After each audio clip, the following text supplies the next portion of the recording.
So, this year starts off with a sequel to a movie about a bear that lives in London and likes to eat marmalade. Interesting way to start off the year, but hell, I'll take it.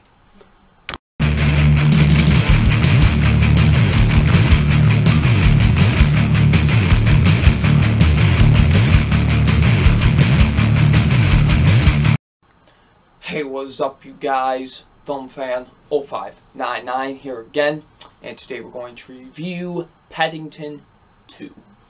So, Paddington 2 stars Ben Winston, and what this film is basically about.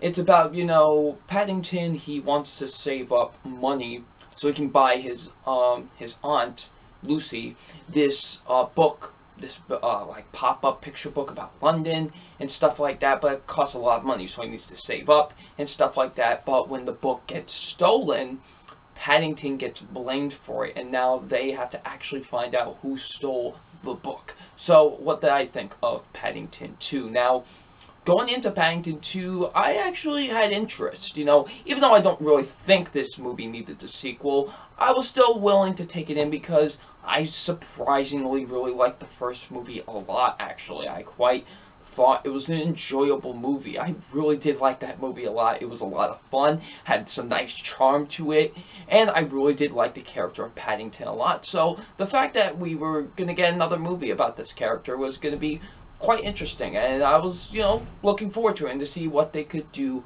with this. And unfortunately, I didn't really care for it. Now, I don't think this is a bad movie by any means. It's far from a terrible film, but at the same time, it's just, it felt like, you know what it felt like to me? It felt like they just needed to make a sequel because of how huge the first movie was. That's exactly how I felt with this movie. It's just kind of what I feared with the first movie. It was just going to be a forgettable kids movie, nothing really all that special. That's exactly how I feel about this film. It's just forgettable, and it's just kind of bland to me. I didn't really care about this movie at all. I seem to be in the big minority with this, because a lot of people seem like they're really enjoying this movie. But for me, I just found it completely forgettable.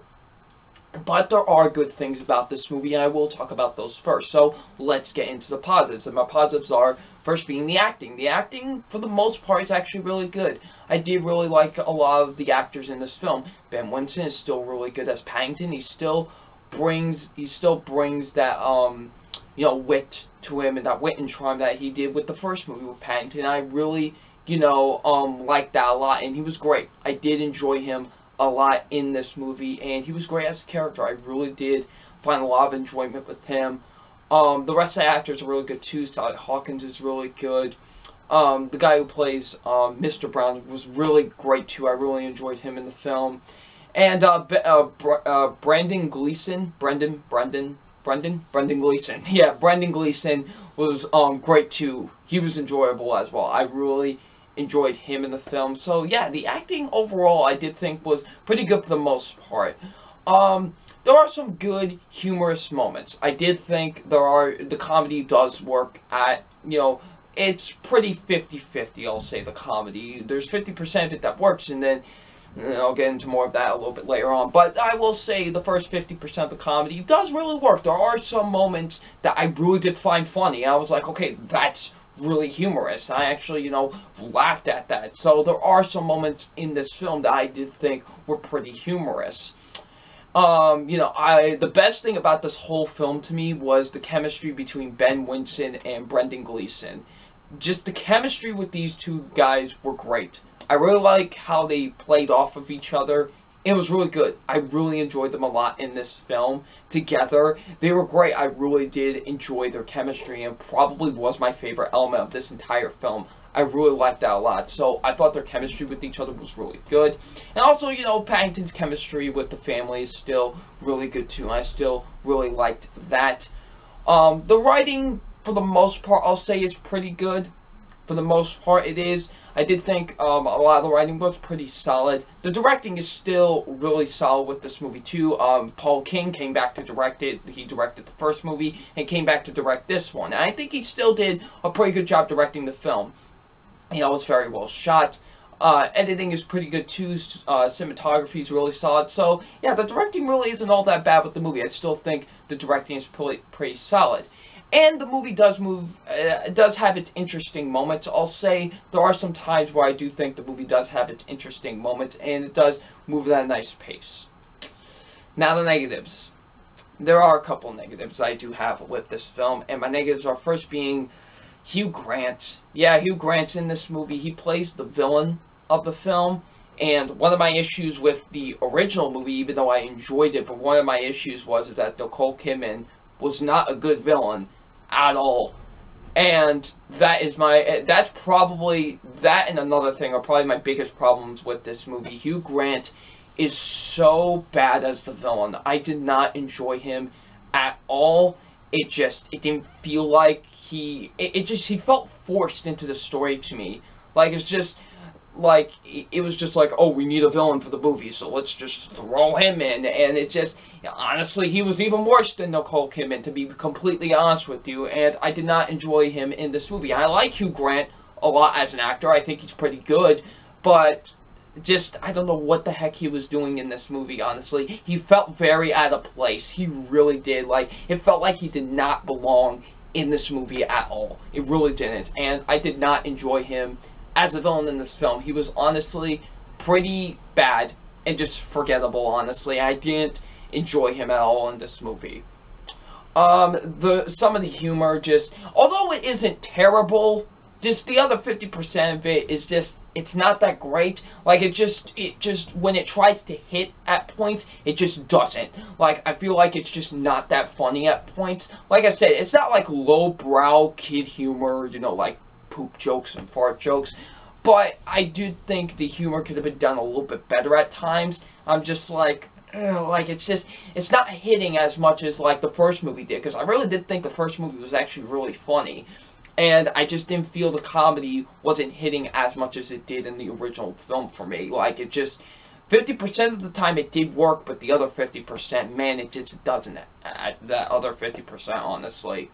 And my other big issue with this movie is that the story is uninteresting as hell, honestly. Like, the original movie had, you know, it was a really good story. Like, I really liked that, you know, this talking bear coming to London and stuff like that. Like, that was enjoyable. But it just, like, it felt like, honestly, oh, we gotta make a sequel now because the first movie was so successful. And they just threw this together. Like, that's what I honestly felt like. It was just like, oh, we need to throw a story together. Let's just do this. And it was just so uninteresting. Like, I wasn't interested, honestly, for the most part with this story. It does have its interesting key moments, but for the most part, really, I'm just bored. I'm not invested into this story. And if I'm not invested in your story, then that's bad. Then I'm not going to be invested in your movie. And I just wasn't. The story was just not investing to me. I really wasn't invested into this story. The writing at points wasn't too great either. Like, there's some times where they just could have done a little bit better. The CGI at some points honestly look really bad. Like, there's a point where they have to use like a CGI dog and it looks terrible, honestly. Like, it really looks awful. Like, I just couldn't believe how bad it looked, honestly. Like, just, yeah, sometimes when they have to use CGI, which isn't too much in the movie, I will say that, but there are points where they do have to use it. Well, on Paddington, it looks good, obviously. It looks pretty good, but just when some other things that they have to use, no, there are some points where it just looks really bad. And lastly, the movie, it gets boring. Honestly, the movie does move at such a slow pace at points. Like, I'm just like, move it along, honestly. And I was just like, move it along, please. Like, it just drags on. Honestly, the movie's only an hour and 43 minutes, but it takes forever, honestly. And just the story, like I said, was uninteresting. And obviously, the movie's going to move at a slow pace because, you know, the story's not interesting and you're not invested in it. So, yeah, it's going to drag out. And it definitely does with this movie. So, overall, I don't hate Paddington 2. I don't hate it. It's not a bad movie per se. And like I said, I seem to be like in the minority with this. You know, because a lot of people seem like they're really enjoying this. But for me, I found this to just be a forgettable, bland movie. honestly. Like, it just, like I said before, it felt like they just were like, oh, we need to make a sequel to this because the first movie was so successful, so let's just throw, you know, everything together, and, you know what I mean, like, and let's just make a quick buck. That's what I honestly felt like with this sequel, and it just didn't capture what the first movie had for me. You know what I mean? Like, it just really didn't have that, and I was honestly kind of disappointed, and I just expected more, honestly, and I really wanted more out of this movie, to be completely honest with you, so yeah. So it's time for my official grade on Paddington 2, and my official grade on Paddington 2 is a C+. It's an alright sequel. It's pretty forgettable, honestly. I almost instantly forgot about it after watching it, because it's just that forgettable of a sequel to me. And that's really disappointing, considering how much I actually enjoyed the first movie and was really surprised by it. But honestly, all my worries about the original movie came true in the sequel, actually. And yeah, that's not good. And honestly, I really didn't enjoy it. It's a pretty mediocre sequel, so it gets a C+. So yeah. So, what did you guys think of Paddington 2? Leave it in the comment section below, and I'm FilmFan0599, and we will see you all later. Peace.